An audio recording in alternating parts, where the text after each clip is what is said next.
বস আবারও লাইভে আসলাম। দেখেন, এটা হচ্ছে ওমানের লবার ব্রিজ হয়। দেখেন, অনেক সুন্দর, অনেক সুন্দর একটা ফিলিয়ারের মধ্যে এই লবার ব্রিজটা দাঁড়াই আছে।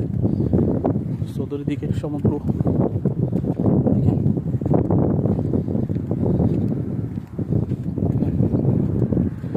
চতুর্দিকে সমুদ্র। এখানে কিন্তু দেখেন, লবার ব্রিজ বলে ওমানে লবার ব্রিজ। কত সুন্দর পাহাড় আছে, চতুর্দিকে পাহাড় আছে, অনেক উঁচু উঁচু পাহাড়, অনেক বড় বড় পাহাড় আছে।